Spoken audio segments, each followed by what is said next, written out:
Hi, my name is Bernadette Tirador and I'm a student physical therapist at Ohio University. Today we're going to learn how to recognize 3 different kinds of canes, how to properly fit the cane to a patient, and then help them safely perform a sit to stand with each kind of cane. So first we're going to identify 3 different kinds of canes. All canes are made with a hand grip, a shaft, and either a single or multiple points made of rubber, usually about 1 inch in diameter. They can be made of plastic, aluminum, or wood.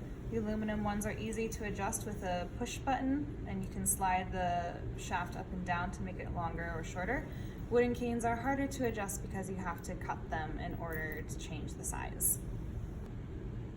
So there are 3 basic kinds of canes. The first is a standard or single point cane.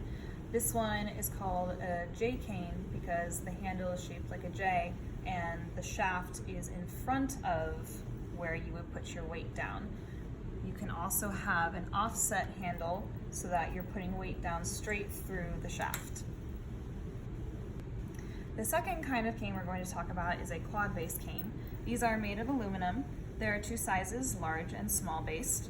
The legs are off to the side so that they don't interfere with the patient's legs when ambulating, and the cane can stand on its own when the patient lets go of it.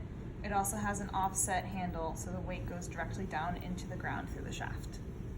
The last type of cane we're going to talk about is called a walk cane. I don't have it with me today, but it has 4 legs and a horizontal hand grip.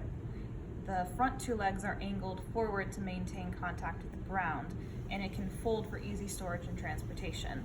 This also has a broader base of support than the previous 2 types of canes.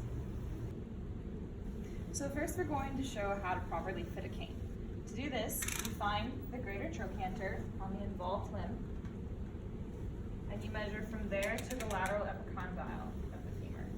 Then you measure from the lateral epicondyle to the base of the heel, and you add those 2 measurements together, and that's how long your cane should be. So now we're going to confirm the fit of the cane in standing. So the top of the cane should be in line with the greater trochanter on the involved side. The elbow should be flexed 20 to 30 degrees when the tip of the cane is about 2 inches laterally and 6 inches in front of the pinky toe. So can you move your cane about there? So now we're going to demonstrate how to perform a sit to stand with a standard cane. So you're going to position your patient on the edge of the chair with their feet hip width apart and flat on the ground. The cane is going to be held on the uninvolved side while the same hand is also gripping the armrest. And then on the involved side, this hand will also be gripping the armrest. As the healthcare professional, I will be on the involved side and slightly behind to guard, and I'll have one hand on her shoulder and one hand on the gait belt in a supinated position. Then you're going to instruct the patient to lean forward and push through both of the armrests. Lean forward for me and start to stand up. There you go. And as they transition to standing, they will put their weight through the cane. So one variation of this is in case they only have one armrest, in which case they will put the hand on the involved side on the armrest. Sammy, can you put your left hand on the armrest? Thank you. And then on the side that doesn't have an armrest, they're going to push straight down through the cane as they transition to standing. All right, so Sammy, we're going to do the same thing. I'm going to guard you right here. And whenever you're ready, lean forward and push through the cane and the armrest. There you go. So now we're going to perform sit to stand with a quad-based cane. This is going to be very similar, except the patient will not be holding onto the cane until they transition to standing. So Sammy, I'm going to ask you to put both of your hands on the armrest for me, okay? And I'm going to stand right here to guard you. And whenever you're ready, lean forward and push up through your arms. And now grip the cane once you transition to standing. There are a couple different modifications with the quad-based cane that we can do. If there is only one armrest, then the modification is the same as with the standard cane. If there are no armrests, then the patient will grip the cane on their uninvolved side, lean forward, and push down directly through the cane to prevent any tipping. So Sammy, can you lean forward for me? Very good. And now I want you to push down through the cane directly into the ground and stand up.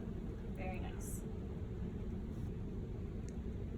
So we're just going to talk about how to do a sit to stand with a walk cane. So if we had a walk cane here, then it would be at a 45-degree angle from the chair on the uninvolved side of the patient. And you would have the patient put the hand on the uninvolved side on the crossbar, and then the other hand on the armrest if they have one. And then they will push up through these as they transition to stand.